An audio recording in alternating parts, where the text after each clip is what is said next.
Hey, good morning, everyone. It is October the 25th, 2020.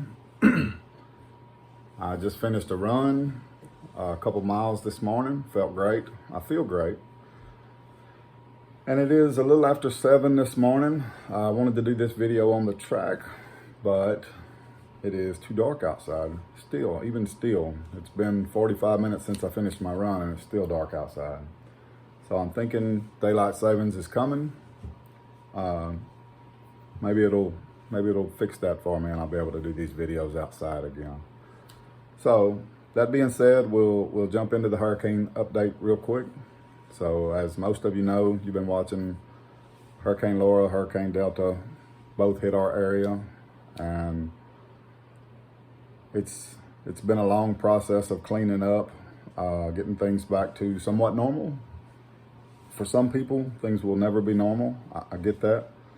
But for me, and what I believe is probably the majority, things are starting to get back to at least somewhat normal. Now, most of us have power. Some of us have internet, not me.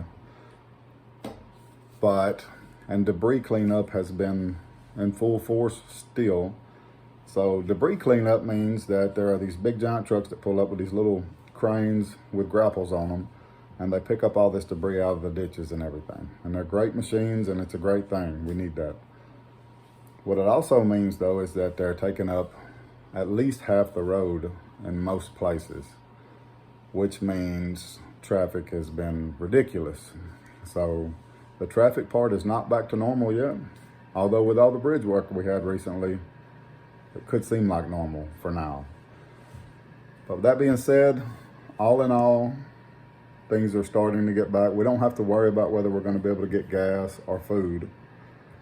And that could change over the next few days because there's another hurricane forming in the Gulf right now. So we'll see what happens with that. Not worried yet. But we'll see how that goes. That could spur people to go fill up and buy some extra food, and it could bring the shortage back to life, possibly, for a brief moment. Okay, so that's the hurricane updates. Moving on to the books.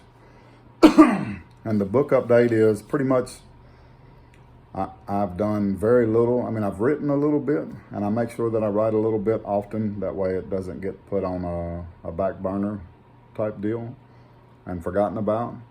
So I make sure that I write often so that it stays fresh on my mind. Even if I don't get much, and even if I don't like what I write, I still write a little bit.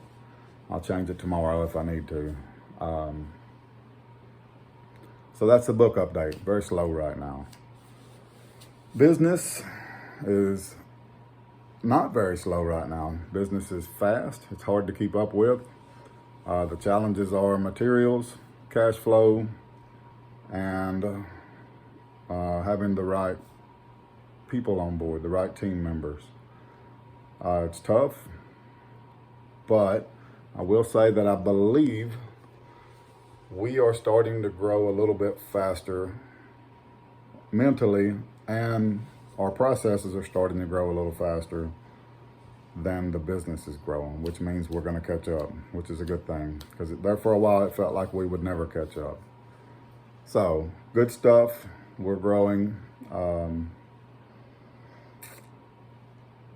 I would say that within another month, we should be a powerhouse as far as efficiency goes, which feels good to know that. We can actually see on the other side of the breaking point, like we've been talking about. So that's the business update. And the thing I want to talk about this morning, as far as business goes, is sales. Now, some companies have a very strategic sales technique. It's all written, and this is what you follow, and this is what you do. And we're not there yet, and we may never be there. I don't know that. I can tell you the sales process we use now is one where it's very primitive. It's written in a calendar, and we visit the people that we need to.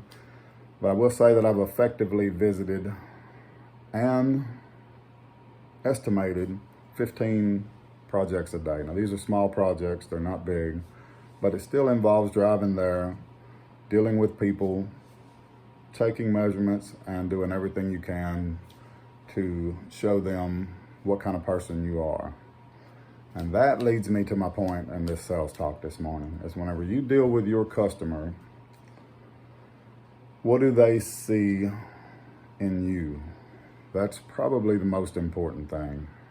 Besides the fact of, if you're in a bigger business, then you got to make sure you're dealing with the right person. But I'm dealing with homeowners here, so I'm almost always dealing with the right person. It's just whether or not, it's not even whether or not they want to do business with you. It's whether or not they can trust you. So that being said, my sales technique is pretty much this. Speak to them on the phone, set expectations. And what I mean by that is I let them know that I'm living in a crazy busy world right now, and it's tough for me to get there exactly when I say I'm going to get there. But when I set my time, very few things in this world are going to stop me from getting there and being a little bit early so that I'm prepared for them. Once I get there, I don't try to show what I know or anything. I try to show that I care above all else. And I found that that sales technique works wonders in all business, all levels, all company sizes. So show up on time, set expectations, and then do everything you can to help the people get what they need. Above all else, show them that you care, and that's my sales model. And I've noticed since I've been in this sector of the business that very few people do that. I mean, everyone believes that they can show up and be great at something and people are going to hire them whether they care about them or not. And it's just not true. You can be great at something and you can still not finish the project or leave people hanging or do a bad job if you don't care. And I believe that people see right through that. So my question to you this morning, then I'll get off of here because I'm being long-winded, is what is your sales technique? Not just the customer, but your overall process. How do you track your sales? How do you make sure you don't miss anything? And how do you interact with your customer and what do they see in you? And then what you're doing now, is it working well for you? And that's my question. All right. Thanks everyone for watching. Hit the like and subscribe and have a great day.